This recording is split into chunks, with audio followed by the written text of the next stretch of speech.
हम लोग नैमिषारण्य गए, महाराज जी के साथ ही गए। तो महाराज जी के कमर में दर्द था, झुकी हुई कमर तो थी ही। तो चक्र तीर्थ में स्नान करके भूतेश्वर को जल चढ़ा के एक पुरानी सी चौकी थी, उस पर महाराज जी बैठ गए और हम लोगों से बोले कि तुम जाओ ललिता जी के दर्शन करके आओ, हम तो यहीं से प्रणाम कर लेंगे। नहीं जाओ, यहाँ कोई खड़े मत रहो, चले जाओ यहाँ से, सबको भेज दिया। महाराज हम तो रहे आपको, नहीं हमको जरूरत नहीं किसी की, जाओ दर्शन करके आओ। यहाँ तक आए तो ललिता जी का दर्शन करके आओ, क्यों वहाँ गली है, गली में होके जाना पड़ता है। महाराज बोले हम पैदल चलने योग्य नहीं है, हम यहीं से प्रणाम कर लेते, तुम लोग जाओ दर्शन करके आओ। सबको दर्शन करने भेज दिया। और एक माताजी थी कुर्सी गांव की, मूल में महाराज जी का जिस परिवार में प्राकट्य हुआ उसी परिवार की ही थी वो। तो उनके घुटने में भी, पैर में बहुत दर्द था, उनको भी चलने में, वृद्ध थी वो भी। तो उन्होंने कहा कि मेरी क्षेत्रीय भाषा में, वहाँ की भाषा में कहा कि हमारे भी गोड़ में पैर में बहुत दर्द है, हम भी नहीं जाएंगे। तो वो एक तरफ वो बैठ गई और हम लोग दर्शन करने चले गए। इसी बीच में 3 लाली आई महाराज जी, 3 लाली, 5 से 6 वर्ष की आयु की, 1 से आयु की 3 लाली। और तीनों भैया जी ऐसे गलवैयाँ दिए हुए, बीच वाली जो थी वो दोनों के कंधे पर ऐसे, और जो दोनों वो भी कंधे पर हाथ, तीनों ऐसे गलवैयाँ दिए हुए और कुछ गीत गाते हुए आई महाराज जी के पास। और उनमें जो बीच वाली थी उसने महाराज जी को एक 5 का सिक्का दिया, 5 रुपए का सिक्का दिया। तो महाराज जी ने ऐसे सिर से लगाया और अपने गमछे के खूंट में बांध लिया और फिर महाराज जी ने उनके चरणों में प्रणाम किया, तीनों लालियों के चरण स्पर्श करके प्रणाम किया। और वो लाली खूब प्रसन्न थी और चली गई। और महाराज जी एकदम भाव विह्वल हो गए। वो जो माताजी बैठी थी चौकी पर, उन्होंने मन में सोचा कि यहाँ तो कन्याएं मांगती हैं लोगों से, कन्याओं को लोग देते हैं ना, तो कन्याएं लेती हैं, और यहाँ कैसी छोटी सी बच्ची ने आकर महाराज जी को दिया और महाराज जी ने ले भी लिया। और फिर अभी अभी सामने थी, अकस्मात कहाँ चली गई? कोई भीड़ तो है नहीं, भीड़ नहीं थी वहाँ कोई, अकस्मात कहाँ भाग गई हो? महाराज जी से पूछा तो महाराज जी ने बड़ी सरलता से कहा, अपंग को दर्शन देने ललिता जी स्वयं पधारी थी।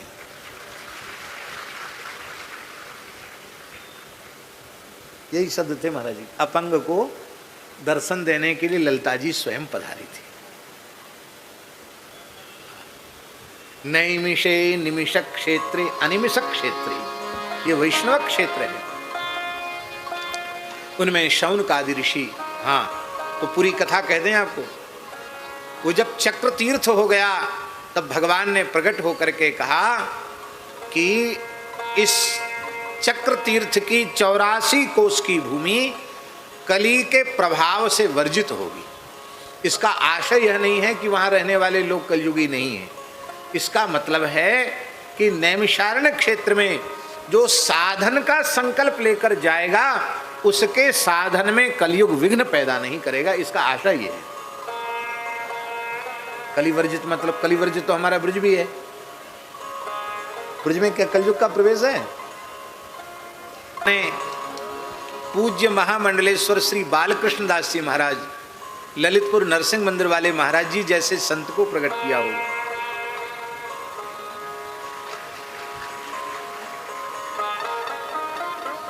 वो पिता कितने भाग्यशाली होंगे, वो कुल कितना भाग्यशाली होगा।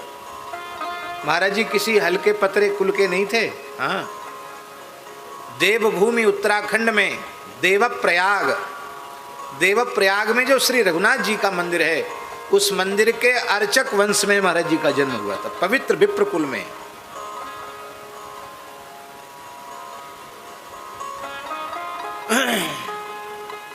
अपने समय के एक बड़े नेता भी थे, कांग्रेस के थे शायद, नारायण दत्त तिवारी।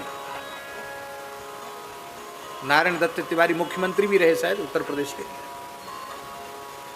वो उनके शायद मौसेरे भाई लगते थे, कुछ मामा के या मौसी के कुछ लगते थे, मतलब बहुत निकट थे, भाई लगते थे संबंध में। लेकिन महाराज जी ऐसे संत कि ग्रह त्याग करने के बाद उन्होंने अपने रक्त संबंध से कोई संपर्क संबंध जोड़ा ही नहीं। कोई कह नहीं सकता ललितपुर में कि महाराज जी के नाते रिश्ते का या संपर्क संबंध का कोई व्यक्ति कभी नरसिंह मंदिर में आया। ये उनका वैराग्य।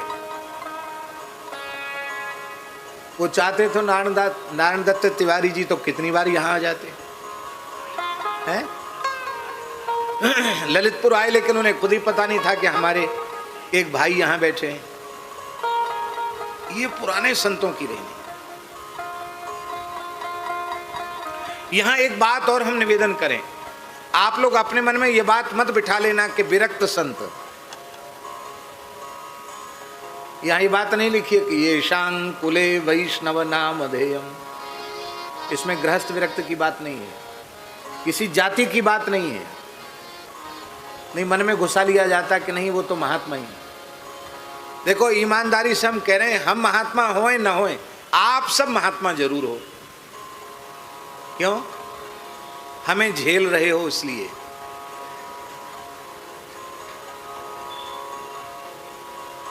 हमारे जैसे सामान्य मनुष्य को आपने महात्मा मान रखा है, संत मान रखा है। हम तो आपको ही संत मानते हैं, हम आपको महात्मा मानते हैं। कितनी अच्छी भावना है आपकी। इसलिए भैया, ठाकुर जी के दरबार में गृहस्थ विरक्त का भेद नहीं है, ठाकुर जी के दरबार में ब्राह्मण चांडाल का भेद नहीं है। यहां तो जो सर्वतोभावेन ठाकुर जी को भजता है, मोहि परम प्रिय सोए, तो भगवान का प्यारा है। महाराज जी भक्तमाल ग्रंथ उठाकर देखो, गृहस्थ भक्त कितने अधिक। इसलिए आप लोग अपने मन में ये ना सोचें कि हम तो गृहस्थ हैं। गृहस्थ नहीं, आप गृहस्थ हैं, किसी भी जाति के आप क्यों ना हो। आप मस्तक पर श्रद्धा पूर्वक, विश्वास पूर्वक, निष्ठा पूर्वक ऊर्ध्व पुंड्र धारण करें, कंठ में तुलसी की जुगल कंठी धारण करें, आपकी जिह्वा पर जुगल नाम प्रतिष्ठित हो। आप तुलसी, गौ, एकादशी, संत, ब्राह्मण, माता पिता, इनका आदर करें, भगवान नाम का आश्रय लें। आपके जन्म से भी आपका कुल धन्य हो जाएगा। आपको भगवान की कृपा जल्दी मिलेगी। क्यों? आपके आसपास लुटेरे नहीं हैं। हम लोगों के पास तो लुटेरे चारों ओर से घिरे हुए हैं। भजन करें न करें, पांव पड़ने वाले लोग पीछे पड़े हैं। एक हंसी की बात बता दें, ललितपुर वाले महाराज जी कहने की, महाराज जी पैर में क्या हो गया आपके? अरे बोले पांव पर के सब बुंदेलखंड वालों ने हमारे पांव खराब कर दिए। कहते हम मना किसी को करते नहीं, पैर में उनके सूजन थी। महाराज जी क्या हो गया? कहते पांव पर के तो सबने हमारे पांव खराब कर दिए।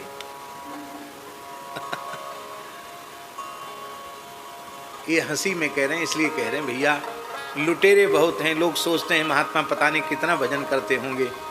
तो हम भजन करें न करें, लेकिन लोगों की भावना ऐसी है। पर गृहस्थ तो गृहस्थ के कवच में सुरक्षित है। आप जितना भजन करो वो सब आपका सुरक्षित है, आप बचे हुए हो। इसलिए सुमिरन ऐसा कीजिए,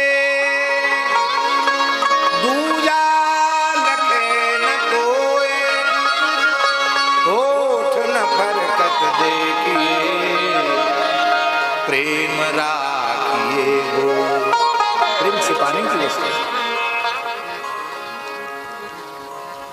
उनके पिता महर्षि सुनक ने आज्ञा प्रदान की और तीर्थराज प्रयाग में विधिवत वैष्णवीय दीक्षा महर्षि भरद्वाज से प्राप्त करके महर्षि सौनक ने कठोर तप आरंभ किया। भगवत साक्षात्कार के लिए भगवान ने प्रकट होकर उन्हें दर्शन दिया। बोलो बेणी माधव भगवान की।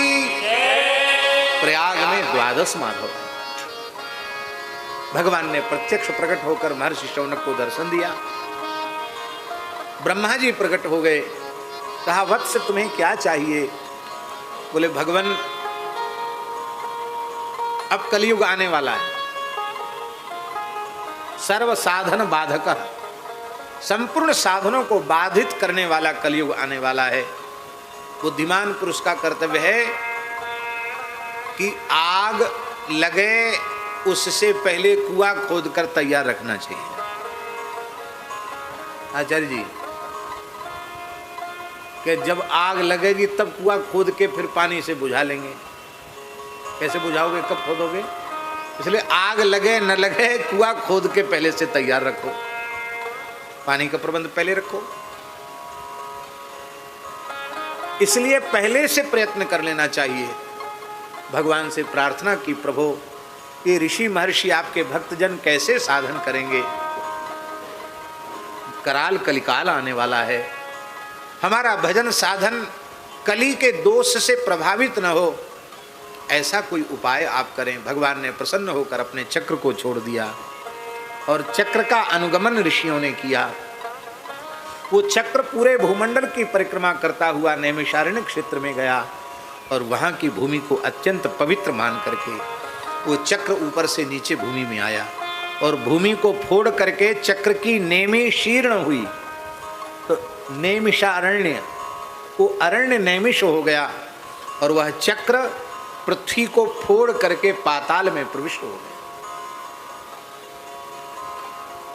और उस भूविवर से, पाताल से एक विशुद्ध जल की धारा प्रकट हुई, जिसे वर्तमान में चक्र तीर्थ कहा जाता है। और महाराज जी वहां प्रत्यक्ष है। अब तो सरकार ने वहां जाल वगैरह डाल दिया है, उसके नीचे गहराई आज तक किसी ने पता नहीं लगाई कितना गहरा है। और वो जल जो है वो ऐसे घूमता है, चक्र की तरह से जल घूमता है, चक्राकार जल आज भी घूमता है। उस जल में ऋषि डूबने उतराने लगे। उस समय पराम्बासी ललिता देवी ने प्रकट होकर के डूबते हुए ऋषियों को बचाया, हृदय से लगा, उनको उबारा और कहा आप सब यहीं रह करके भजन करें। ये वैष्णव क्षेत्र है, वहां के अधिष्ठात्री शक्ति श्री ललिता जी है। राजराजेश्वरी त्रिपुर सुंदरी भगवती पराम्बा ललिता, वो तो पुराणों में प्रसिद्ध हैं ही, पर हमारे पूज्य सदगुरुदेव श्री भक्तमाली जी महाराज कहते थे कि ये वैष्णव क्षेत्र है, इसलिए ललिता जी दूसरी कोई नहीं, साक्षात प्रिया जी का द्वितीय स्वरूप आचार्य जो ललिता सखी, आचार्य ललिता सखी, बोले वही ललिता जी वहां ललितांबा के रूप में विराजमान। ऐसा पूज्य गुरुदेव भक्तमाली जी का भाव, बोले ललिता जी हैं। हमारे लिए तो गुरु जी का भाव ज्यादा आदरणीय है।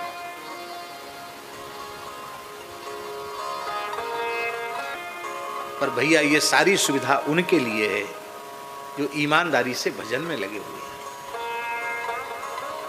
और नहीं तो जेत कहरी के धाम ता काम क्रोध क्रीड़ा करें, भगवत या कलिकाल में रसिक संत कैसे तरे।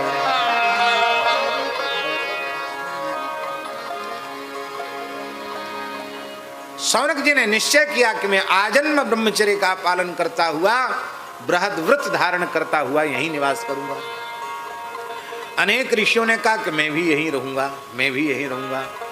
शौनक जी ने हाथ जोड़कर कहा ये गृहस्थ विरक्त का एक साथ रहना संभव नहीं होगा, इसलिए जो जीवन पर्यंत बृहद व्रत धारण करके, ब्रह्मचर्य व्रत धारण करके और केवल भगवत उपासना में प्रवृत्त होना चाहते हो, वे ही यहाँ रहने का संकल्प करें। तो आचार्य जी 88,000 ऋषि कुमारों ने उस समय जल लेकर के अखंड ब्रह्मचर्य पालन करते हुए, बृहद व्रत धारण करते हुए भगवान की उपासना का निश्चय किया था। ये 88,000 नैष्ठिक ब्रह्मचारी हैं और शौनक जी भी नैष्ठिक ब्रह्मचारी हैं। ये महान विरक्तों की जमात है, ये सामान्य ऋषि नहीं है। हमारे सभी पुराण नैमिषीयोपाख्यान से ही आरंभ होते हैं। श्रीमद् भागवत का आरंभ भी नैमिषीयोपाख्यान से है। ऋषियों ने सूत जी का आदर किया और उनसे एक ही प्रश्न किया, तत्र तत्रांजसा युष्मन् भवता यद विनिश्चितं पुंसाम एकांततः श्रेयः तन्नः शंसितुमर्हसि। हे भगवान, आपने जीवों के कल्याण का, आत्यंतिक कल्याण का जो अत्यंत सरल साधन सुनिश्चित किया हो, उसका उपदेश आप कृपा करके करें। यहां इस श्लोक में सूत जी का संबोधन क्या है? आयुष्मान, ये संबोधन है। इस संबोधन में मंगलाशासन है ऋषियों का, व्यास के लिए, वक्ता के लिए। आप दीर्घजीवी होंगे तभी हमको दीर्घकाल तक कथा सुनाएंगे, आप अल्पायु होंगे तो हम कथा सुख से वंचित हो जाएंगे। इसलिए हे आयुष्मान सूत जी, आप कृपा करके बतावें। और एक विशेष बात है इस श्लोक में, भवता यद विनिश्चितम, उस जीव के परम कल्याण के सरल साधन का निश्चय आपके द्वारा किया जाना चाहिए। साधु पुरुष किसी भी साधन का निश्चय केवल किसी पोथी में पढ़ करके या किसी से सुनकर नहीं करते हैं। वे साधन को स्वयं स्वीकार करते हैं, फिर उस साधन से जब उन्हें लाभ मिल जाता है तब उस साधन का दूसरों को उपदेश करते हैं। इसलिए संतों के द्वारा बताया हुआ साधन विशेष प्रभावशाली होता है। एक पुस्तकी ज्ञान होता है, एक अनुभव वाला ज्ञान होता है, उसमें उनके अनुभव का मिश्रण होता है। आप कृपा करके बताइए क्यों? क्योंकि कलयुगी प्राणी अल्पायु तो हैं ही, चार प्रबल दोषों ने उन्हें घेर रखा है। मंदा सुमंद मतयो मंद भाग्यायुपद्रुता। पहला दोष है अलसाह, आलसी।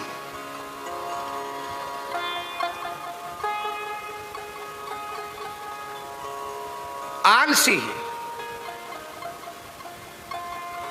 प्रमादी। महाभारत में एक ऋषि हैं सनत सुजात, उनका तो मत है कि मृत्यु का अस्तित्व ही नहीं है, मृत्यु है ही नहीं। तो बोले फिर मृत्यु का व्यवहार क्यों होता है? वे महर्षि कहते हैं तस्मात् प्रमादो वै मृत्यु महम ब्रवीमि। वो कहते मैं कह रहा हूं मृत्यु नहीं है, यदि मृत्यु है तो उस मृत्यु का नाम है प्रमाद। प्रमाद ही मृत्यु है। जीव के अकल्याण का मूल कारण है प्रमाद।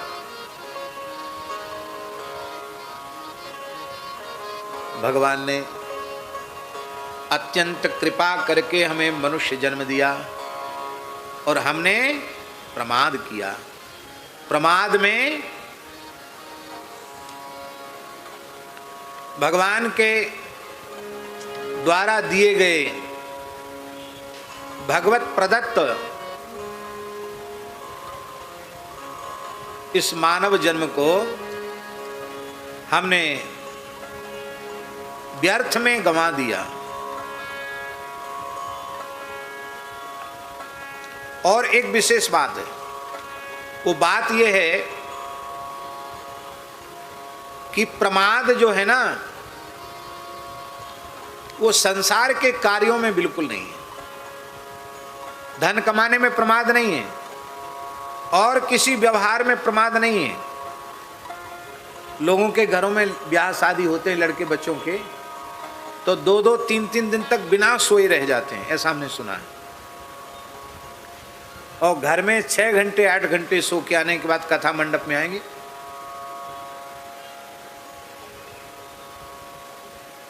कहो आगे वाले के पर ऊपर लुढ़क जाएं।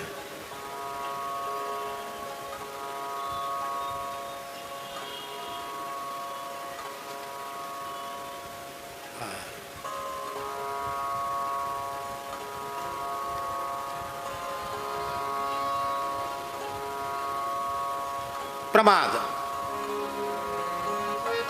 भोजन में प्रमाद नहीं, शयन में प्रमाद नहीं, लोक व्यवहार में प्रमाद नहीं, पर सत्संग में प्रमाद है, भजन में प्रमाद है, संध्योपासन में प्रमाद है, मंत्र जप में प्रमाद है। क्या करें, आज तो सुबह से समय ही नहीं मिला संध्या करने का। अच्छा कि बताओ, संध्या का समय नहीं मिला, जप का समय नहीं मिला, भोजन का समय मिला कि नहीं मिला, विश्राम का समय मिला? वो तो मिल गया, तो फिर जप का समय क्यों नहीं मिला भाई? नित्य नियम का समय क्यों नहीं मिला? इसलिए नहीं मिला कि उसमें तुम्हारी श्रद्धा नहीं है, उसमें तुम्हारी प्रीति नहीं है, विश्वास नहीं है।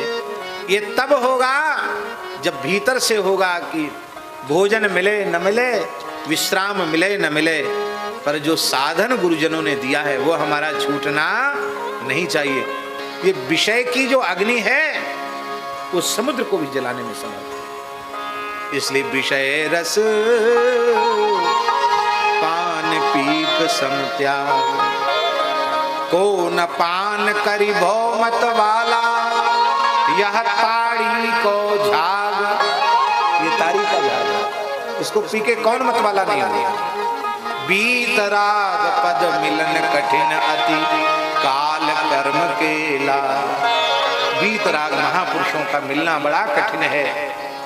केसी एकमात्र तु ही चाहिए, श्री राम चरण अनुराग, विषय रस पान पीक संत्याग। ऐसा अंतःकरण हमारा बन जाए कि विषय रस पान पीक संत्याग। दूसरा दोष है सुमंदमती। महापुरुषों का सत्संग करके भी उनके सत्संग से प्राप्त विवेक का वह स्वयं आदर नहीं कर पाता है, ये सुमंदमती है।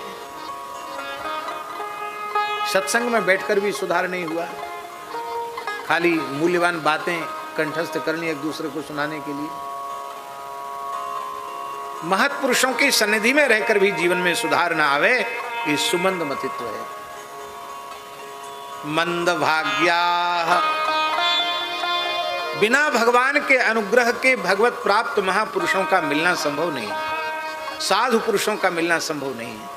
भगवान की कृपा हुई जो हम लोगों को भगवत प्राप्त महापुरुष मिले, लेकिन इसके बाद भी हम अपने मन को शरीर संसार से हटा नहीं पाए, भगवान के चरणों में लगा नहीं पाए। यही है मंद भाग्य। और चौथा दोष है उपद्रवग्रस्त जीवन। इतना प्रपंची स्वभाव है कि उनको कम नहीं हम करना चाहते, और अधिक से अधिक प्रपंचों को बटोर कर रखना चाहते हैं।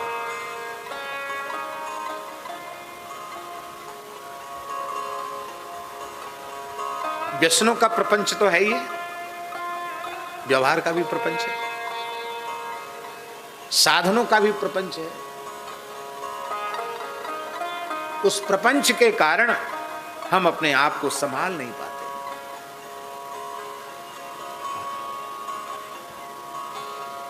अत्यंत आवश्यक है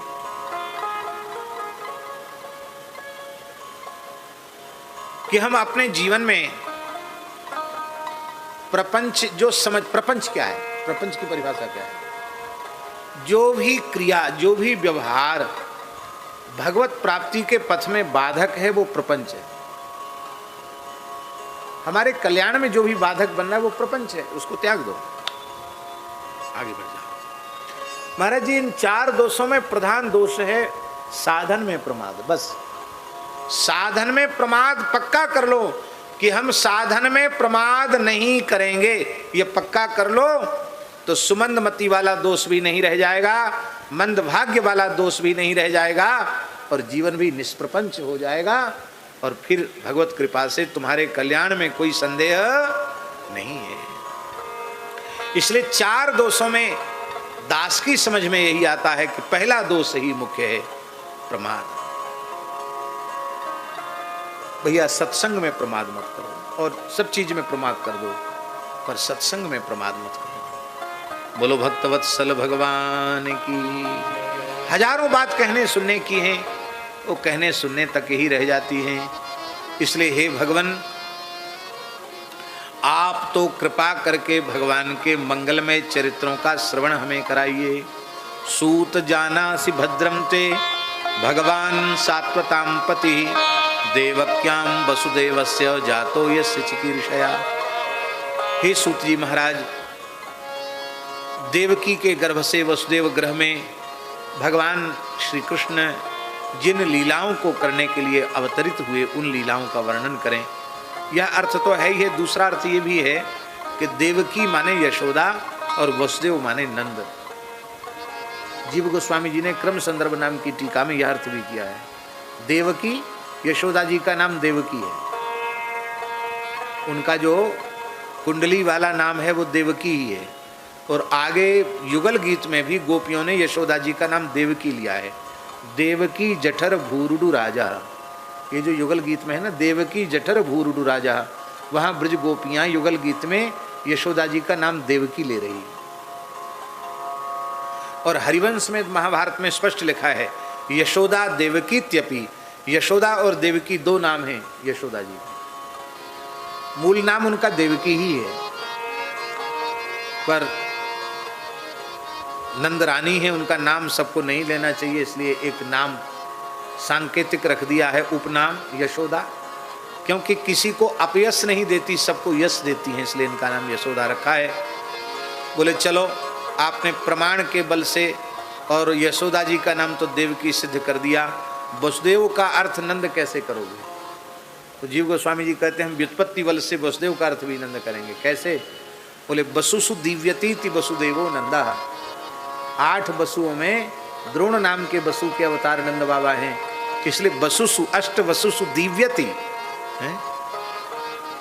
कस्मात् धेतो दिव्यति, बोले भगवान के पिता होने के कारण जिनकी कांति, जिनकी शोभा, जिनका यश बहुत अधिक बढ़ा हुआ है, ऐसे वसुदेव जो नंद हैं उनके ग्रह में प्रकट भगवान की लीलाओं को कहें।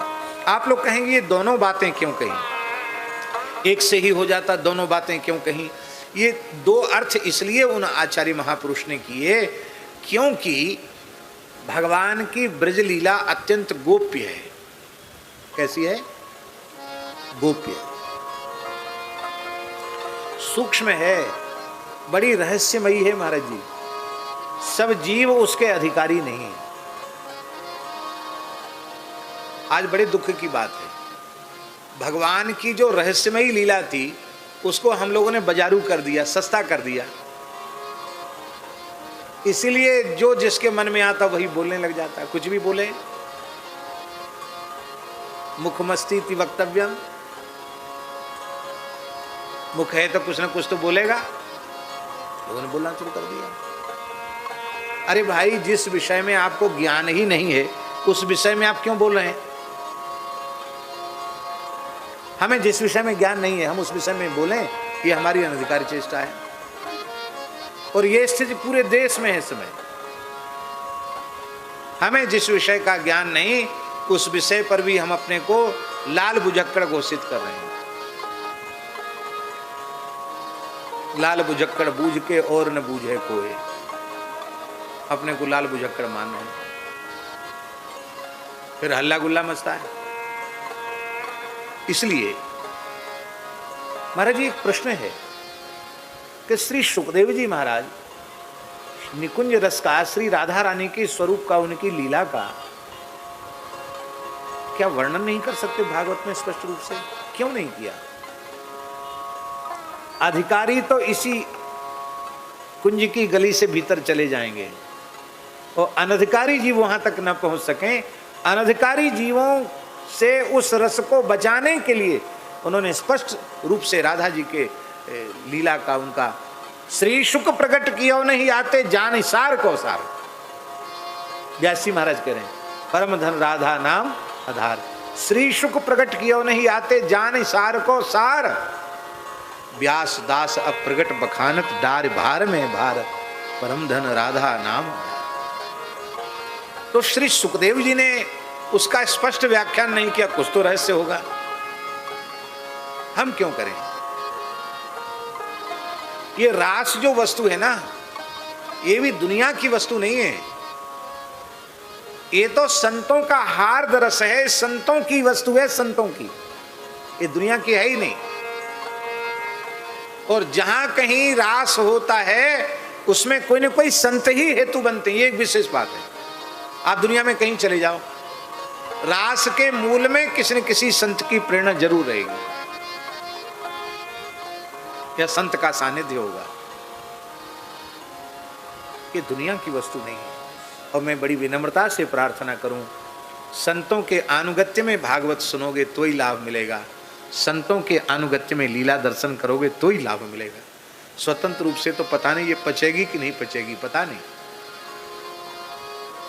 मेरी ललितपुर वासियों से विनम्र प्रार्थना है, ऐसी सुंदर रासलीला हो रही, आप खूब अधिक से अधिक संख्या में 7 दिन छुट्टी कर दो, बिल्कुल कथा सुनना, कथा के बाद आरती दर्शन करना, कीर्तन की, फिर लीला दर्शन करना, आनंद लो।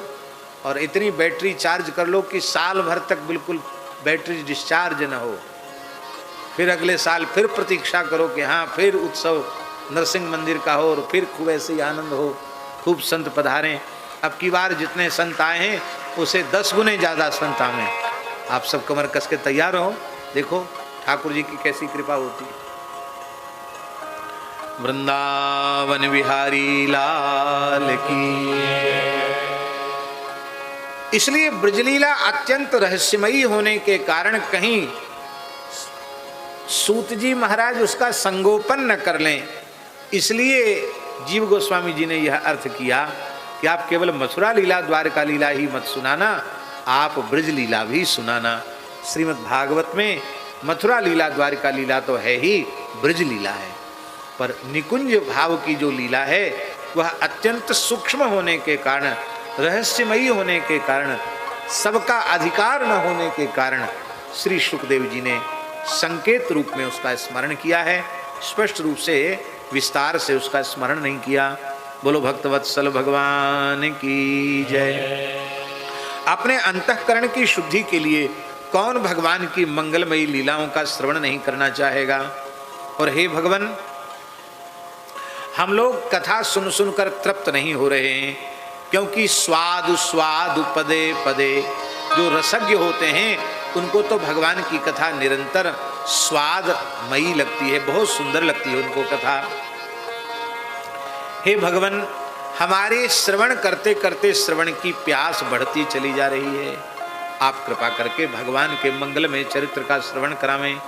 श्री सूत जी ने यम प्रव्रजंतम अनुपेतमपेत कृत्यम और यस्वानुभावम अखिल सृसारमेकम, इन 2 श्लोकों के द्वारा अपने गुरुदेव श्री शुकदेव जी के चरणों में प्रणाम किया। फिर नारायणम नमस्कृत्य नरम चैव नरोत्तमम देवीं सरस्वतीं व्यासम ततो जय मुदीरयेत्। इस श्लोक के माध्यम से अपने पिताजी के द्वारा किए गए मंगलाचरण का स्मरण किया। यहाँ 2 मंगलाचरण है, एक तो लोमहर्षण उग्रश्रवा सूत जी के द्वारा किया गया मंगलाचरण है, और एक लोमहर्षण जी के द्वारा किया मंगलाचरण है। तो लोमहर्षण जी के द्वारा जो मंगलाचरण किया है, ध्यान दें, लोमहर्षण जी के द्वारा जो मंगलाचरण किया है वो है नारायणम नमस्कृत्य, और जो सूत जी के द्वारा किया गया मंगलाचरण है वो है यम प्रव्रजंत। ये अंतर है। भगवत संबंधी प्रश्न, उसमें संपूर्ण विश्व का कल्याण निहित होता है।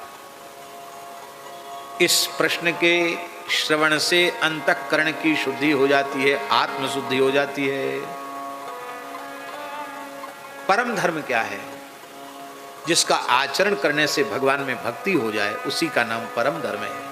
कैसी भक्ति हो जाए, कैसी प्रीति हो जाए, उसके 2 विशेषण हैं, अहेतुकी और अप्रतिहता। जिस भक्ति में कोई हेतु न हो और जो भक्ति कभी बाधित न हो, ऐसी भक्ति प्रकट हो जाती है। और ऐसी भक्ति से ही अहेतुक अप्रतिहत ज्ञान और अहेतुक अप्रतिहत वैराग्य प्रकट होता है। किसी ने वर्णाश्रम धर्म का तो अनुष्ठान कर लिया, किंतु भगवान की कथाओं में उसका अनुराग उत्पन्न नहीं हुआ, तो उसके द्वारा किया गया जो धर्मानुष्ठान का श्रम है वह केवल श्रम ही है। हे ऋषियों, सबसे पहले कल्याणकामी मनुष्य को पुरुषार्थ चतुष्टय का स्वरूप समझना चाहिए। पुरुषार्थ चतुष्टय का स्वरूप क्या है।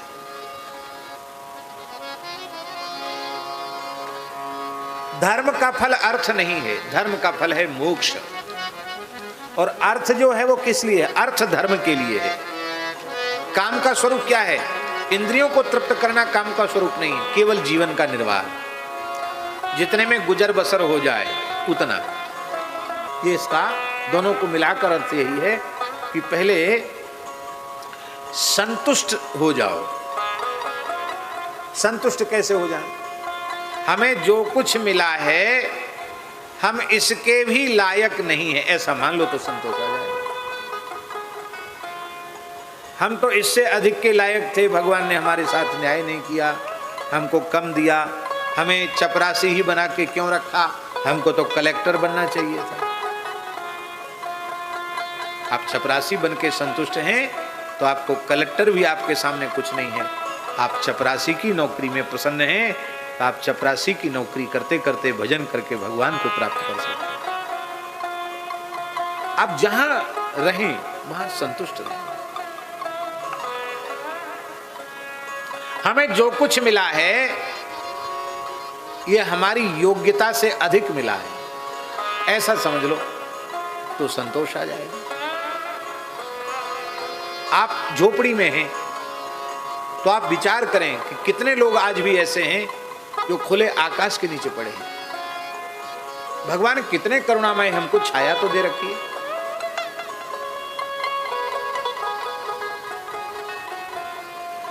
हमको कच्चा घर है तो कितने लोग ऐसे जिनके तो झोपड़ी भी नहीं है।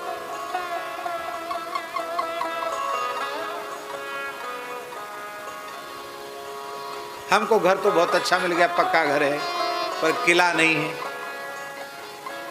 किला नहीं है हमारे पास, किला होना चाहिए। प्रदीप जी, भारतवर्ष में जितनी पुरानी इमारतें हैं, किले हैं, उनकी मरम्मत कराने का पैसा भारत सरकार पर है? नहीं है। सबकी मरम्मत कराए तो खजाना खाली, चमगादड़ रह रहे हैं, घास उग रही है। तो हम सोचें इतने बड़े बड़े किले जिस जमाने में बने होंगे, ना क्रेन थे ना आधुनिक यंत्र थे, कैसे बनाए होंगे? इतने बड़े बड़े पत्थर कैसे पहाड़ पर ले गए होंगे? कैसे बनाया होगा उन्होंने किले? आज वहाँ रहने वाला कोई नहीं, घास उग रही है। भैया ठाकुर जी ने जो कुछ घर दिया है बहुत ही, इतना ही बहुत है, इससे ज़्यादा अपने को आवश्यकता नहीं है। भजन करना है, क्या करना है?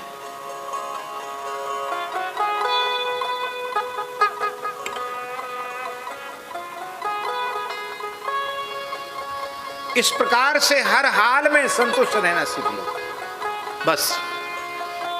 फिर भजन में बाधा नहीं पड़ेगी।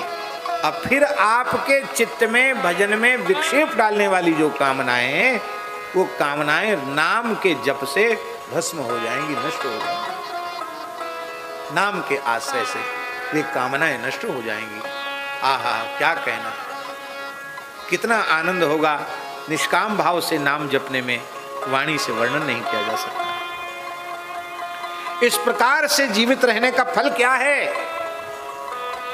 जीवस्य तत्व जिज्ञासा नार्थो यश्चेह कर्मिभिः। जीवित रहने का फल है तत्व की जिज्ञासा। इसी शरीर से, इसी जीवन में भगवत साक्षात्कार हो, भगवत तत्व का अपरोक्ष अनुभव हो, भगवत तत्व का बोध हो, ऐसी प्रबल इच्छा, यही मनुष्य जन्म का फल है। हम बार बार प्रार्थना कर रहे हैं,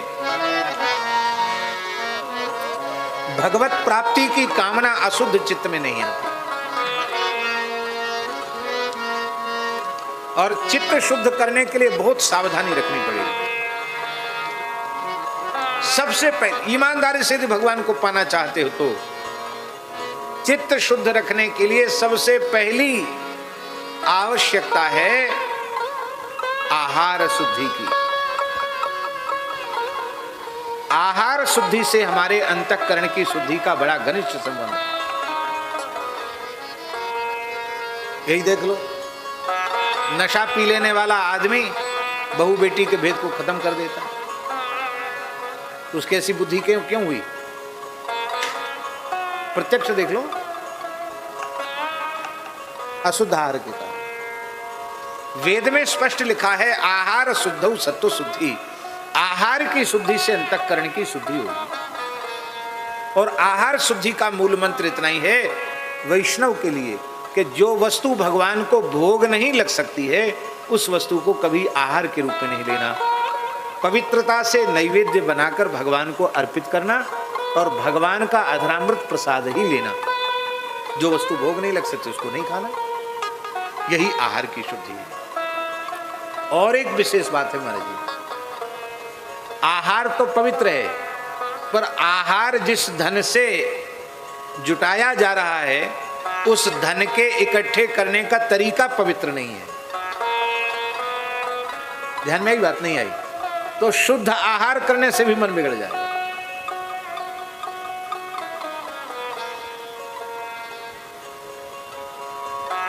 आप भले ही भारतीय देसी गैया का दूध पी के ही रह रहे हो, पर दूध पीने वाली व्यवस्था का जो धन ऐसा आ रहा है जो उटपटांग काम करके आ रहा है, तो उस दूध को, उस सात्विक आहार को लेकर भी बुद्धि खराब होगी। इसीलिए कमाई का जो साधन है वह भी अशुद्ध नहीं होना चाहिए, पदार्थ अशुद्ध नहीं होना चाहिए। तो पदार्थ शुद्ध होना तो चाहिए तो ठीक है, पर उस पदार्थ की प्राप्ति के निमित्त जो धन है उस धन के आने का जो रास्ता वो भी पवित्र होना चाहिए। नहीं तो तत्काल कुछ न कुछ प्रभाव चित्त पर पड़ जाएगा। पुराने महात्मा लोगों में ऐसी विचारधारा थी कि वे व्यक्ति से पूछते थे, जब कोई सेवा करने आता था तो उससे पूछते थे, भैया तेरो क्या काम अटक गया है, काय को तू भंडारो दे रहा हो, किस लिए सेवा कर रहा है? फिर वो बताता इसलिए कर रहा हूं। फिर पूछते, भैया तुम्हारा काम क्या है? और समझ में आ जाता कि कोई कामना है या कोई काम है, तो फिर हाथ जोड़ लेते, भैया हम तो मधुकरी मांग के भजन कर लेंगे, हमको तुम्हारे भोज भंडारे की आवश्यकता नहीं, और कहीं तुम भेंट विदाई खर्च करो, हमें आवश्यकता नहीं है। इतनी कठोरता अपने जीवन में रखो तो संभव। इकट्ठा करने का साधन भी पवित्र होना चाहिए, क्योंकि वो भी आहार शुद्धि में ही आता है। आहार शुद्धौ सत्व शुद्धि ही। दूसरा, पहला साधन आहार शुद्धि, दूसरा साधन नित्य स्वाध्याय। नित्य स्वाध्याय का अर्थ है श्रीमद् भगवद गीता, श्रीमद् रामचरितमानस, श्रीमद् भागवत, श्रीमद् भक्तमाल, श्री विनय पत्रिका। मनुष्य मात्र के लिए 5 ग्रंथ पर्याप्त हैं, सबके लिए, कोई संप्रदाय का भेद नहीं और कोई जाति का भेद नहीं, सबके लिए 5 ग्रंथ पर्याप्त हैं। क्रमशः एक एक ग्रंथ को ले लें, एक हो जाए पूरा दूसरा शुरू कर दें, दूसरा हो जाए तीसरा शुरू कर दें, ये रोज दिशा मिलती रहेगी। तीसरा साधन है नित्य सत्संग, स्वाध्याय भी रोज और सत्संग भी रोज। तीसरा साधन, आजकल तो बड़ी सुविधा हो गई है, हम महापुरुषों के विचारों को, उनके सत्संग को घर बैठे भी प्राप्त कर सकते हैं आधुनिक विज्ञान के माध्यम से। पर इसमें एक बात हम आपको निवेदन करें कि जैसे तैसे को नहीं सुनना चाहिए, उससे भी भटक सकता है व्यक्ति। इसलिए भीतर से पक्का कर लो कि हमको ठाकुर जी सी हरिगुरु संतों से विमुख कराने वाले लोग भी हैं, इसलिए सबको मत सुनो। जिसके श्रवण से आपके मन में शरीर संसार से वैराग्य भाव जगे और भगवान के चरणों में प्रेम जगे, भगवान की ओर वृत्ति बढ़े, उसका सुनो, सबका मत सुनो।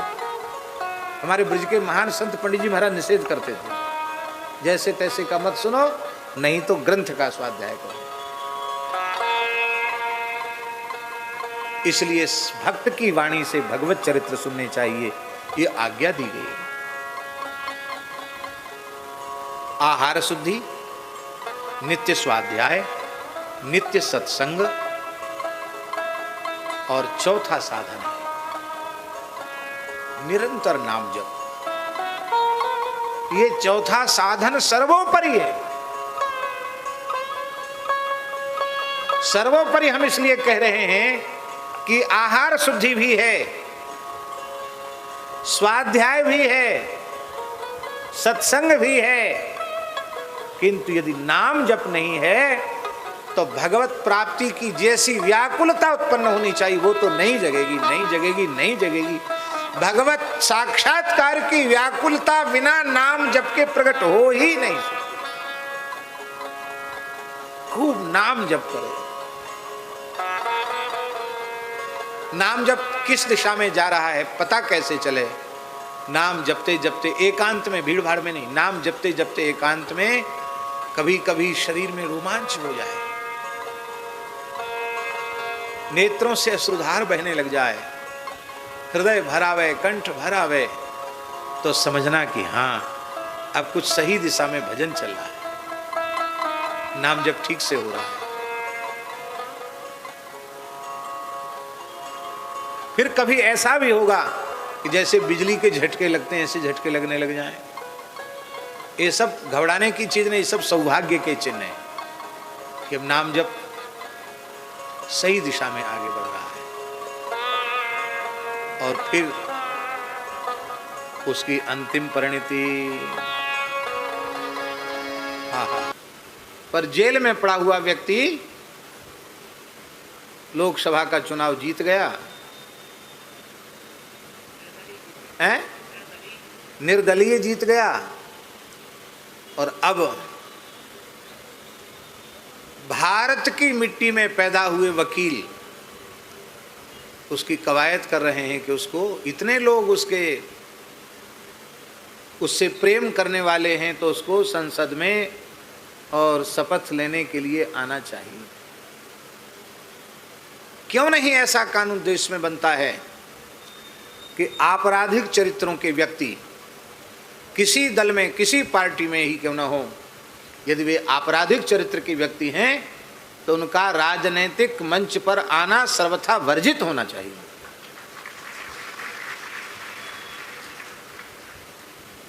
जनता पर आरोप नहीं लगा रहे हैं, पर ऐसे लोग भी हैं जिनको पीने वाली बोतल बांट दो, खाने के लिए उटपटांग दे दो और कुछ दे दो रोकड़, और उनसे जो चाहो सो करवा लो।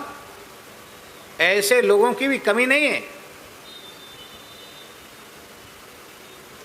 इसलिए आपराधिक चरित्र के व्यक्तियों का राजनीतिक प्रवेश सर्वथा वर्जित होना चाहिए, और जो आपराधिक चरित्र के हैं उनको कानून के माध्यम से, वे किसी दल, किसी पार्टी में हो यदि हैं, चाहे वे किसी पद पर हो, उनको निष्कासित भी होना चाहिए।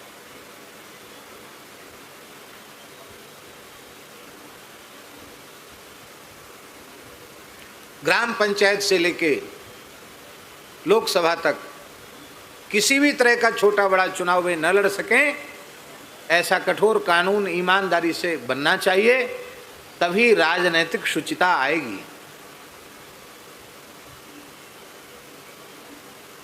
प्रदीप चौबे जी इस कथा में मुख्य मनोरथी हुए हैं।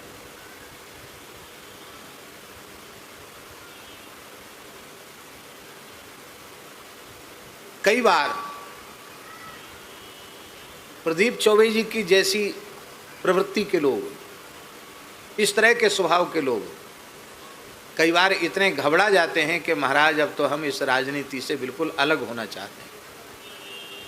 लेकिन हम एक बात आपसे पूछें, साधु प्रकृति के, सज्जन प्रकृति के सभी लोग अलग होना चाहेंगे, तब कैसे लोग आएंगे राजनीति में? ये तो विचार करो। और फिर राष्ट्र का और समाज का क्या होगा, इसका भी विचार करना चाहिए। इसलिए राजनैतिक शुचिता ऐसी आनी चाहिए इस देश में कि अच्छे सभ्य सज्जन लोग भी इच्छा करें कि हम भी अपना जीवन राष्ट्र के लिए अर्पित करेंगे, समाज के लिए अर्पित करेंगे, अपना तन मन धन राष्ट्र को अर्पित करेंगे। हमें राष्ट्र से क्या चाहिए? राष्ट्र ने हमें संस्कार दिए, राष्ट्र ने हमें जीवन दिया, राष्ट्र ने हमें क्या नहीं दिया। हम अपने सर्वस्व को न्यौछावर करके भी राष्ट्र भूमि के ऋण से उर्ण नहीं हो सकते। ऐसी भावना रखने वाले राष्ट्रभक्त लोग समाज में आगे आने चाहिए। ये वाली माला मत पहनाओ, ये नहीं पहना ना हो तो ये कमल वाली पोथी की प्रसादी माला पहनाओ। ये माला जो है ना यहाँ जो पहनाते हैं, ये तो वस्तुतः लेना ही नहीं चाहिए। आज मैंने किसी से पूछा था, बोले 20 रुपए की आती है। बरो मत मानियो, 20 रुपया ऐसे चढ़ाए दो किसी अच्छे जगह में, या गौ सेवा संत सेवा में लगा दो तो वो ज़्यादा अच्छा है। गले में पहन लो तो खुजली हो जाए, इन्फेक्शन हो जाए, न खुशबू, न देखने में अच्छी, न तो हम ठाकुर जी को अर्पित करते हैं ये माला, और ना हम पहनने में रुचि रखते हैं। ऐसी माला पहराओ। तो क्या बढ़िया कमल की माला है, कितनी सुंदर है, कितना प्रिय है भगवान को कमल। हमारे शास्त्रों में लिखा है आचार्य जी, कौन सा पुष्प कितने समय तक भगवान को चढ़ सकता है। स्मृतियों में लिखा है 15 दिन पुराना कमल भी भगवान को अर्पित हो सकता है। 15 दिन तक कमल वासी नहीं होता है। कमल का पुष्प सूख जाए तो भी भगवान को निवेदित करने के योग्य बना रहता है।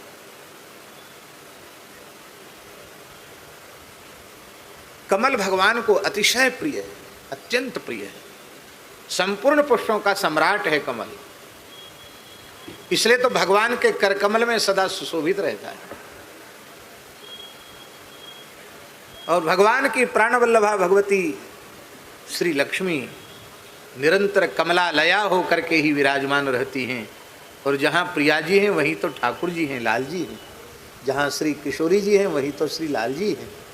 इसलिए कमल पुष्प में युगल सरकार की उपस्थिति मानी गई। श्री वृंदावन बिहारी लाल की। यहीं के लोग नहीं, बाहर के भी लोग उत्सव में आए हैं। हमारे अहमदाबाद से विजय जी आए हैं। ठाकुर नेह बिहारी जी की ओर से सुभद्रा जी, जिनके ऊपर पूज्य हमारे नरसिंह मंदिर वाले महाराज जी जिनका उत्सव चल रहा है, उनकी बहुत कृपा, अत्यंत कृपा, बहुत विशेष कृपा थी। और उस कृपा का दिव्य परिणाम यह कि सुभद्रा जी पूज्य महाराज जी के प्रति पूर्ण गुरुभाव रख करके ही उनका आदर करती हैं और प्रत्येक उत्सव में उनकी उपस्थिति। पर इस बार हमने ही मना कर दिया, शरीर कुछ अस्वस्थ है। चिकित्सकों के अनुसार वे कहीं भी यात्रा करने की स्थिति में उनका शरीर नहीं है। पर मन में तो बहुत उत्साह था। मैंने कहा नहीं, जब चिकित्सक मना कर रहे हैं तो मेरी भी आज्ञा है। आजकल YouTube के माध्यम से सब सुनने को मिल जाता है। मन से नरसिंह मंदिर में रहना और शरीर से अहमदाबाद में जहाँ ठाकुर जी रखें वहाँ रहना और वहीं से सत्संग का लाभ लेना। सभी प्रेमी लोग लाभ प्राप्त कर रहे हैं। आज हमारे श्रीमंत श्री मदन मोहन दास जी महाराज भी पधारे हैं और कल आपका वक्तव्य भी होगा। आज हमने कहा था तो आज इन्होंने कहा कि नहीं, हम कल कहेंगे। तो कल आपका मंगलमय आशीर्वचन भी होगा। मदन मोहन दास जी की हम बहुत प्रशंसा नहीं करेंगे, लेकिन बस इतना है कि हम हृदय से इनसे अत्यंत संतुष्ट हैं। एक संतुष्ट होते हैं, एक अत्यंत प्रसन्न हैं हृदय से। उसका कारण ये है कि एक गृह त्याग करने के बाद साधु की जैसी रहनी होनी चाहिए, हरि गुरु संतों की कृपा से वैसी रहनी इनको है। भगवान कृपा करें कोई नज़र न लगे इनको, और ऐसी ही भजन में रुचि, साधु सेवा में रुचि और सत्संग में रुचि इनकी निरंतर बनी रहे। अभी हमारे साथ पूरी जमात है, लेकिन उस समय इतनी बड़ी जमात नहीं थी, पर मदन मोहन दास जी अकेले ही ठाकुर सेवा भी, हमारी सेवा भी और पूजा पत्री वाला काम भी, सारा काम मिलजुल करके ये हैं, राघवेंद्र दास जी हैं, सीताराम दास जी त्यागी जी हैं, ये सब 3-4 मूर्ति ही मिलकर बड़े से बड़ा कार्य संभाल लेते थे। किसी दूसरे तीसरे की जरूरत ही नहीं पड़ती थी। और जो महाराज जी जो समर्पित भाव से मदन मोहन दास जी ने सेवा की है, उसी का दिव्य प्रतिफल यह है। कथावाचक लोग भजन नहीं करते हैं, हाँ, वो तो भजन करने की प्रेरणा देते हैं। जैसे हम उदाहरण खोजने में दूर नहीं जाना पड़ेगा, पर श्री मदन मोहन दास जी की बहुत अच्छी बात है कि खूब जप भी करते हैं और कथा भी बहुत अच्छी कहते हैं। जहाँ जहाँ भगवान ने इन्हें भेजा सब जगह खूब प्रकाश किया है।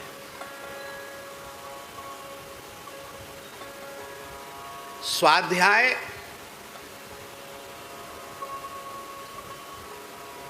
सत्संग भी स्वाध्याय में ही आ जाता है, और साधन, ये दोनों बहुत आवश्यक हैं जीवन के लिए।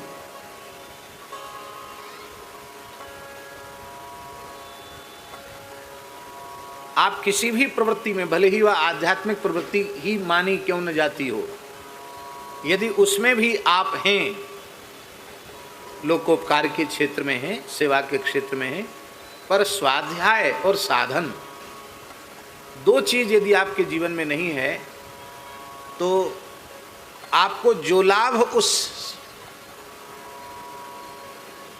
क्रिया से मिलना चाहिए, जो लाभ उस साधन से मिलना चाहिए, वो लाभ तो आपको नहीं मिलेगा। इसलिए साधु को सेवा और उपकार भी उतना ही करना चाहिए, लोक व्यवहार भी उतना ही करना चाहिए, जितने में उसका भजन साधन प्रभावित न हो। न स्वाध्याय प्रभावित होना चाहिए और न सत्संग। स्वाध्याय सत्संग एक श्रेणी के हैं, इसलिए नित्य प्रति किसी आर्ष ग्रंथ का पाठ, नित्य प्रति, और नित्य प्रति किसी न किसी पवित्र ग्रंथ का वाचन, और गुरु प्रणाली से प्रदत्त निष्ठापूर्वक साधन, ये बना रहेगा तो फिर भटकाव नहीं आएगा। इसलिए ये बहुत जरूरी है। आज इन्हीं शब्दों के साथ हम भूमिका को समाप्त करते हैं। और हमारे देखिए श्री महंत राम लखन दास जी तुवन सरकार में जो आपके सामने ही हैं, इसी बुंदेलखंड की पवित्र धरती पर आपका जन्म हुआ। शायद आसी पास कई क्षेत्र होगा, हैं? हाँ, हैं? हाँ, लेकिन प्रत्यक्ष देख लो उदाहरण। हमने तुवन मंदिर की व्यवस्था प्रतिष्ठा पहले भी देखी है और आज भी देख रहे हैं। योगी व्यक्ति जहाँ कहीं पहुँचता है वो निरंतर कितना प्रकाश करता है, इसका प्रमाण है श्री राम लखन दास जी महाराज।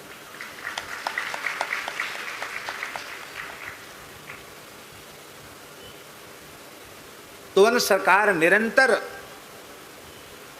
उन्नति के विकास के पथ पर अग्रसर है, और ईमानदारी से की गई सेवा तत्काल फलप्रदायिनी होती है।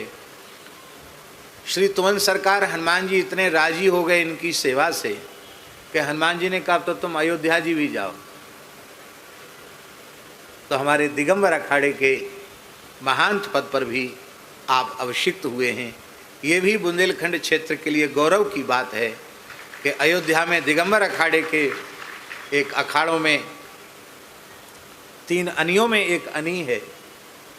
ऐसे दिगंबर अनी के महांत पद पर अयोध्या की बैठक एक प्रमुख बैठक है पूरे भारतवर्ष की बैठकों में, दिगंबर की बैठकों में, और उस बैठक पर श्री महांत पद पर प्रतिष्ठित होना ये इस पूरे क्षेत्र के लिए गौरव की बात है। बस यहाँ भी खूब सेवा का विस्तार करें और अखाड़े में भी सेवा का ध्वज फहराएं। खूब अखाड़े में, अयोध्या में भी खूब सेवा करें। और सेवा का स्वरूप केवल इतना ही है, भूखे ही टूका प्यासे ही पानी, यह भगति हरि के मन मानी। बस मलुकदास जी के शब्दों में भक्ति का सरलतम स्वरूप यही है, भूखे ही टूका और प्यासे ही पानी, यह भगति हरि के मन मानी। बस इतने से ही भक्ति से भगवान संतुष्ट हो जाते हैं। बोलो वृंदावन बिहारी लाल की। श्री रामचरितमानस का जो पाठ चल रहा है, दोहा संख्या उत्तरकांड में दोहा संख्या 40 तक हो चुका है। वहां से आगे मोबाइल में गीता ऐप है, गीता ऐप है ना, गीता सेवा ऐप, उसमें सब गीता प्रेस का साहित्य डला हुआ है। उसमें रामचरितमानस भी निकल आएगा मोबाइल में। तो जो लोग उस आधुनिक विज्ञान का उपयोग करना जानते हो वे उसका उपयोग कर सकते हैं, और बाकी जिनके पास पोथी हो वो पोथी से पाठ करें।